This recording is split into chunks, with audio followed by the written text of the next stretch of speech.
My parents just ruined my credit score, and I'm going to explain exactly how I ended up owing a staggering $250,000. I'm 23 years old, fresh out of college, and I've been dealing with a problem that has been slowly building up over the years. My parents have always shown a clear preference for my twin sister, Julie, and it's something I've struggled with for a long time. After high school, I was excited about studying law. I had high hopes of securing a scholarship to help cover the costs. But my parents weren't as optimistic. They insisted that I apply for an education loan to secure my spot at college as soon as possible. Since I was still under 17 at the time, I had little understanding of how loans worked. I trusted my parents' judgment and agreed to take out the loan, believing they had my best interests at heart. Most of the loan paperwork was handled by my parents. They took care of everything, and I simply signed wherever they asked me to, not fully understanding what I was committing to. Then the scholarship results came in. I was thrilled to find out that I had received a partial scholarship. This meant that half of my college fees would be covered. Naturally, I asked my parents what they planned to do about the remaining fees, given that the loan seemed larger than necessary. They assured me that I didn't need to worry about it, they would handle everything. Thanks to the scholarship, my tuition fees were reduced by half, and I was able to secure affordable on-campus housing that included meals at a subsidized rate. I also received a quarterly stipend from other sources, which helped cover my living expenses. To make ends meet, I took up a part-time job at a local cafe, which allowed me to stay financially afloat. With all of these factors combined, the loan only needed to cover half of my tuition fees. 5 years went by, and the loan issue never came up in any family discussions. My parents were more focused on convincing Julie to pursue a respectable career, like law or something similar. However, she decided to try her luck in the modeling industry and didn't attend college. After graduating, I started working as an intern at a law firm. Everything seemed to be falling into place until I received a shocking notice from the bank. They were demanding repayment of my loan, a whopping $250,000. I was completely blindsided by the amount. My entire tuition for all 8 semesters amounted to no more than $125,000, including interest. Yet here I was being asked to pay double that amount. I was in disbelief. Even if I accounted for every penny my parents might have invested in me, the numbers just didn't add up. It was at this moment that I realized something had gone terribly wrong. My trust in my parents had led me into a financial nightmare that was now threatening my future. When I was moving into my college dorm, I was confident that the total amount of my expenses wouldn't exceed $140,000. However, when I received a notice from the bank about the $250,000 loan, I was shocked and immediately called my parents to get some clarity. They explained that the full college fee was $250,000, so they applied for that amount just in case my scholarship didn't come through. This explanation didn't sit right with me. I reminded them that I had received a half scholarship, plus I had subsidized food and accommodation, so why did they borrow the entire amount from the bank? Their response was vague and full of excuses, which only made me more suspicious.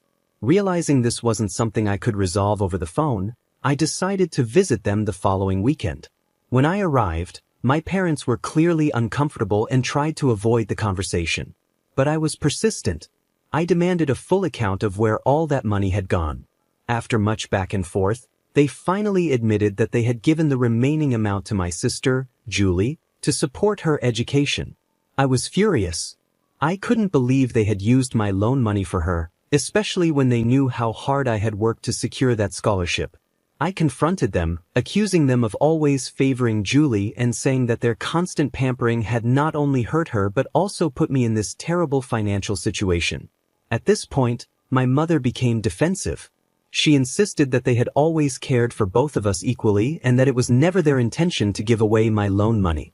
But since I got a partial scholarship, they decided to give the leftover amount to Julie.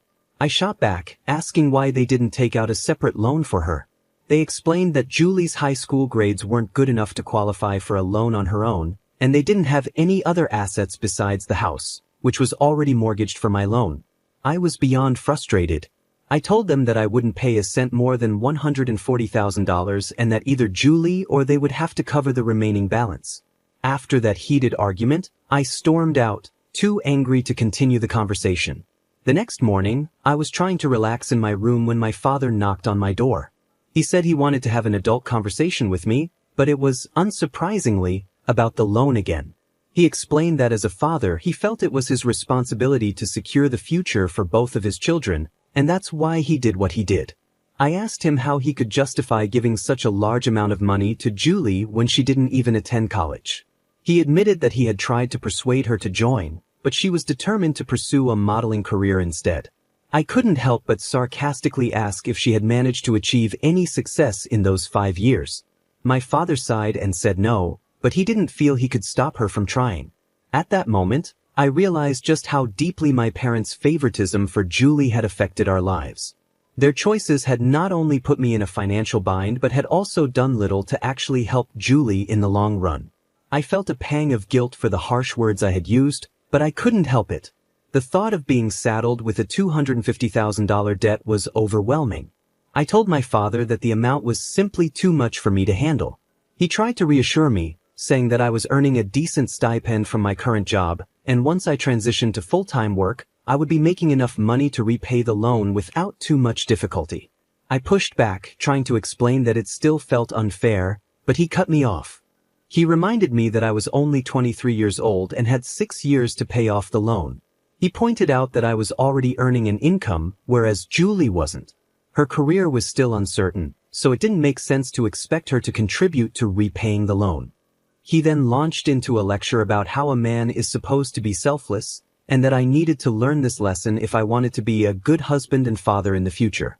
I wasn't convinced by his reasoning, but I decided to let him talk, rolling my eyes as I listened. The truth is, I'm really struggling with the idea of paying $100,000 on my sister's behalf. Is this really my responsibility? Or is it just being dumped on me because I'm earning and she isn't? I'm genuinely confused. I've spoken to a few friends, and their opinions are mixed. Some think I should pay the loan, while others, including my girlfriend who was also my college classmate, believe that I shouldn't be responsible for the entire amount. They feel that my sister should at least contribute something. That's why I'm here, hoping to get a neutral opinion from strangers.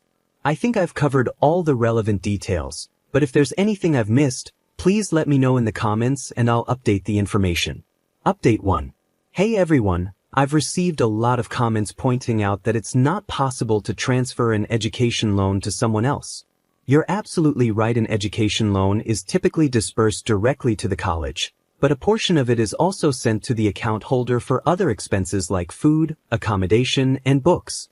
As I mentioned earlier, my university provided these amenities at a subsidized rate, and I covered the rest with my part-time job. However, my parents took advantage of the situation.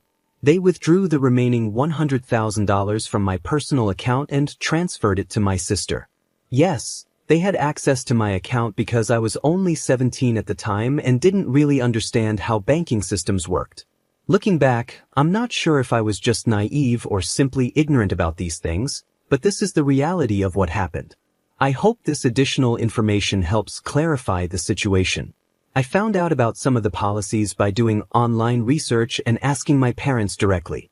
The more I learned, the more shocked I became at how they managed to withdraw the money. They claimed the money was used to cover my expenses, but the truth is, those expenses never added up to $100,000. So how did they manage to take out that much? The answer was startling. They created a fake bill. Yes, you read that right. They admitted to fabricating a bill because, according to them, they had no other choice. But the reality is, they did have a choice, one that didn't involve withdrawing the money. During our conversation, I walked out on them several times, overwhelmed by the situation. But I quickly realized that storming out wasn't going to solve anything. The loan was in my name, and if I defaulted, it would destroy my credit score, not theirs. If worst came to worst, I'd be the one facing legal consequences, not them. So I took a deep breath, calmed down, and told them that if Julie couldn't pay back the loan, then they would have to pay the $100,000 on her behalf. It was that simple. My mother, however, became dramatic. She started saying that as their only son, it was my responsibility to take care of them and my sister. She even compared me to my cousins, who had bought houses and cars for their parents, implying that I was doing nothing for them. It was clear that my parents were extremely protective of Julie. They kept her completely out of these discussions, insisting that I shouldn't talk to her about it because she would be too stressed. Really? They said she was already upset because her career wasn't going well, and adding this burden would be too much for her to handle. I wasn't buying it. I pulled up her social media page, showing them that she didn't look stressed at all. In fact, she was busy posting pictures of birthday parties and outings with friends almost every other day. My parents claimed she had to put on a brave face because she was aiming to be a public figure. I couldn't believe how delusional they were. Enough was enough. I decided to confront Julie directly about the money. I was tired of everyone treating her like some fragile little princess. That night, I stayed up late, knowing she usually got home after midnight. By the time she arrived, my parents were already asleep, so I took the opportunity. I sat in the kitchen with a bowl of ice cream, waiting for her. When I heard her car pull into the driveway, I casually offered her some ice cream as she walked in. I started with some small talk chatting about life, cousins, and neighbors. I even threw in some gossip about one of her old school friends to make her feel at ease. She's my sister, after all, and even though the situation was tense, I wanted her to feel comfortable before diving into the serious conversation we needed to have. I was never really close to my sister, and I think it was mostly because of how our parents always seemed to favor her. I know it sounds harsh, but I kind of resented her for it. So when we finally had a conversation, I was determined to keep things civil, even though I was feeling pretty frustrated inside. During our talk, I casually asked her about her career. Honestly, I didn't get even a hint that she was upset or depressed about how things were going. I asked if she had taken any courses or learned any skills related to her goals. She just said no. So I asked her what she did with the money our parents gave her. At first, she looked confused and asked, "What money?" I clarified that I meant the $100,000 from the student loan. Do you know what she did with that money? No, she didn't use it for anything productive like a cosmetic surgery or a lip job or something. That might have at least been a better use of the money, believe it or not. Instead, she blew it all on partying and vacations with her friends. Up until that point, I was trying really hard to stay calm, but when she told me that, I just lost it. I couldn't believe that she had wasted such a huge amount on nothing but parties. I yelled at her, completely shocked that she could be so careless. She fired back, saying it was none of my business. But of course, it was my business. I was the one being asked to pay back the money she had blown with her friends. Our argument got so heated that it woke up our parents. They rushed in, trying to break it up, and immediately started blaming me for bringing up money issues with her. I was furious and asked them why I shouldn't, especially since she was the one who wasted all that money and didn't even feel bad about it. Normally, I would have just backed down, but this time, I stood my ground. I asked my parents if they knew what she had done with the money. They tried to calm me down, saying we should talk about it in the morning, but I wasn't having it. I told them I needed answers right then and there. I made it clear to my sister that I wasn't going to pay back the money she spent. I would only pay for my own tuition fees. She challenged me, saying I could do whatever I wanted, but she wouldn't pay a single penny. She smugly reminded me that the loan was in my name, so legally, she wasn't responsible. She was right to a certain extent, and that made me feel even more defeated. I couldn't stand being around them any longer. I told my parents that either she or they would have to pay the money, and then I stormed out of the house. I ended up crashing at a friend's place for the night. The next morning, I went back to my dorm without speaking to anyone. Fortunately, through my first post, I was able to connect with a bank official who helped me understand more about the loan policies. After the confrontation with my sister and parents, I spoke with him and learned that I could actually take legal action against my parents for faking the bill and taking the loan money. But before I decided to go down that path, I knew I had to think things through carefully. I had to gather all the original bills, and it wasn't easy. Most of them were lost when I moved from my college dorm to my condo after graduation. It took me several days of digging through old emails and apps to finally collect all the soft copies of the bills. After I left home that morning in a fit of anger, my parents didn't even bother to call or check up on me. Under normal circumstances, I wouldn't have cared, but I had stormed out in a rage, and they still ignored me. I wasn't eager to talk to them either, so I decided to do what they least wanted: confront their precious daughter, Julie. I sent her excerpts from the law that detailed the penalties for loan forgery in our jurisdiction. I made it clear that if they didn't pay back the $40,000 plus the $60,000, totaling $100,000, I would sue them for fraud. I also mentioned that I had all the original bills and wasn't afraid to take this to court, even though they were my parents. Julie didn't respond, but a few moments later, I got a call from my dad. I didn't answer and instead left a voice note, saying that they were the greedy ones for expecting me to shoulder this burden. And really, calling Julie my younger sister? She's only 5 minutes younger than me, for goodness sake. I might have considered paying if she had used the money wisely or shown any guilt for wasting it. But no, she was proud of blowing it all, and my parents seemed to think they had a right to my earnings just because I had a job. I forwarded the same message I sent to Julie to my dad. He didn't respond, but my mom did. She labeled me as greedy, stubborn, and self-centered. I told her I didn't care what they called me, but they needed to pay back the money regardless. After a lot of back and forth and constant follow-ups, my dad finally said he needed some time to review his assets and would get back to me. It's been a week, and I haven't heard from either of them since. I know I might have gone a bit too far by threatening to sue them, but what other choice did I have? It's not like I can't pay the money back, but why should I bear the unnecessary burden for something that was used so carelessly? I'll keep you updated on how things progress, but for now, thank you for guiding me. Update 2. As I mentioned in my previous post, I almost threatened my parents with a lawsuit if they didn't pay back the $100,000 they gave to Julie, especially after they forged my bills to get the amount. After several heated arguments and plenty of badmouthing, my father asked for some time to review his assets and figure out a solution. It's been more than a month since then, and I'm still waiting for a response from them. I finally heard back from my parents, but before that, I had already started paying off my loan installments EMIs since I had a job. Even though I had 7 months before the payments officially started, I decided to get a head start. It was my third EMI, and I knew it would be a long road before I'd even be halfway through paying off the debt. Despite that, I texted my father to ask about the status of their promised help. I didn't get an immediate response, but a few days later, my mother and Julie showed up at my condo. When they arrived, I invited them inside, but instead of coming in peacefully, my mother started yelling at me from the corridor.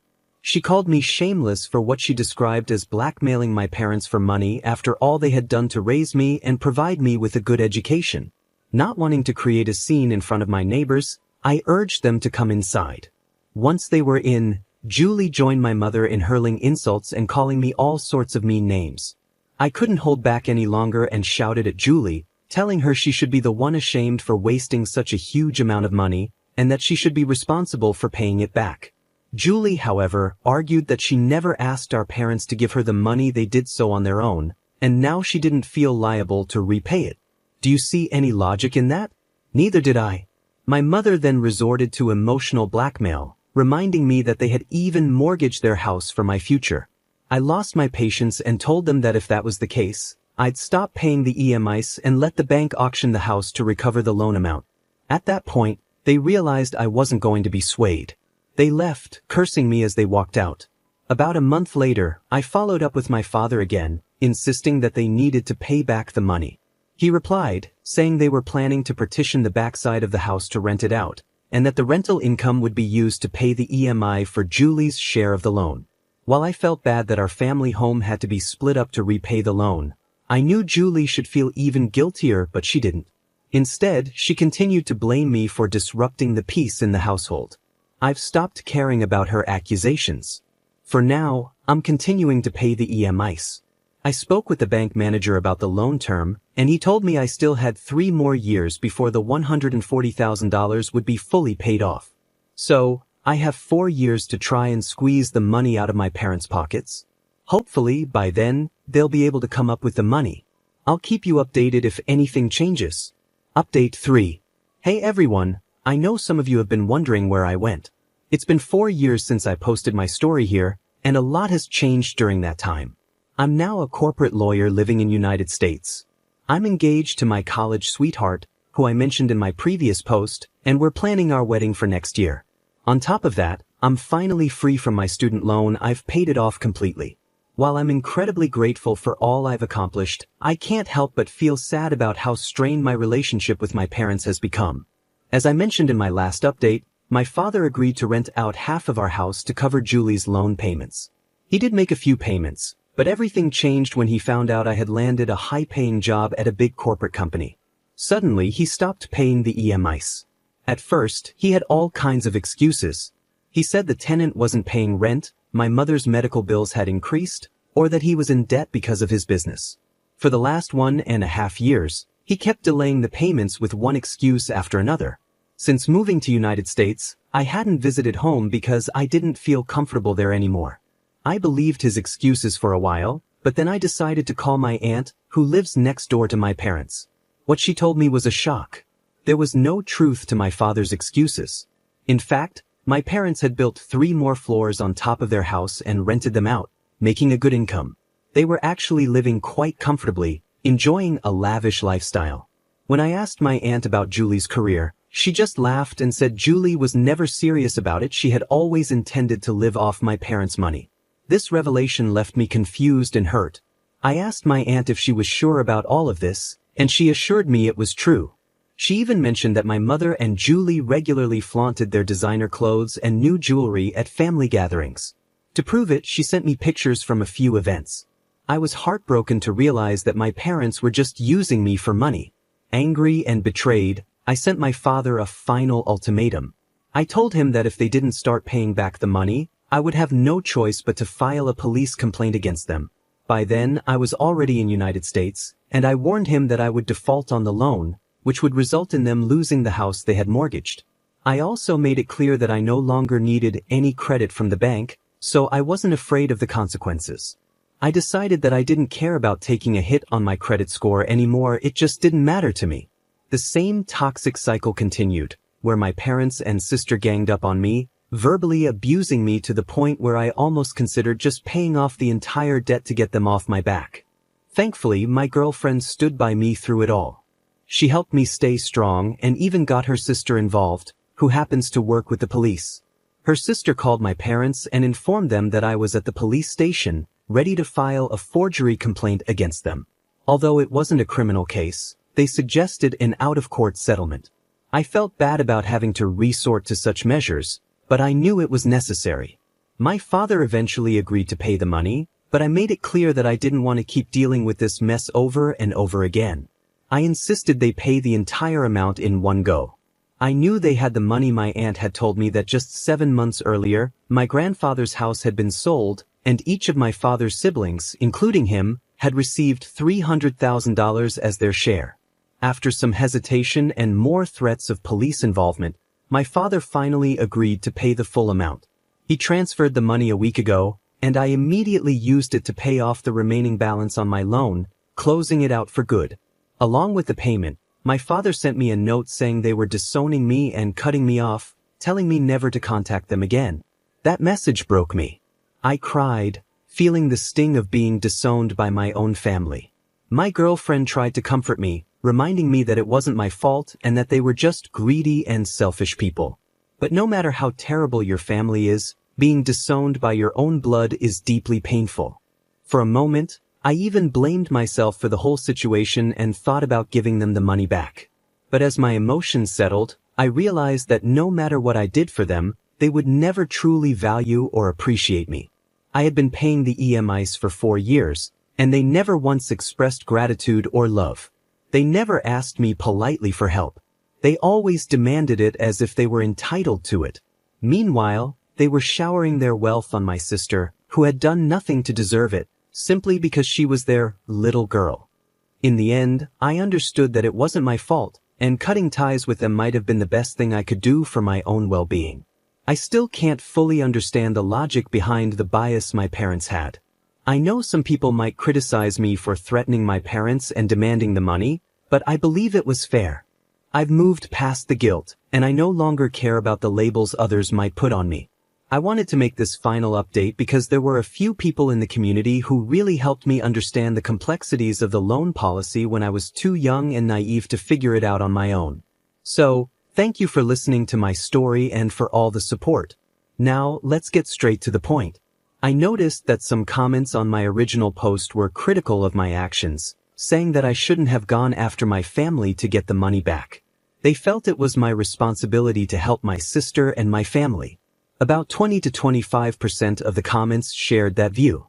However, the majority, about 80%, supported my decision, agreeing that it wasn't my responsibility to cover the debt, especially since my sister didn't even use the money for education. I'd really like to hear your thoughts on this. Feel free to share your opinions in the comments section below, and let's discuss it together. This story has had its share of ups and downs, so I'm interested in what you all think. Once again, my name is Revenge Online. If you want to support the channel, there are 3 simple ways to do it. Subscribe, hit the notification bell, and leave a comment or like. I'll see you all tomorrow, and remember, it's cool to be kind. See ya.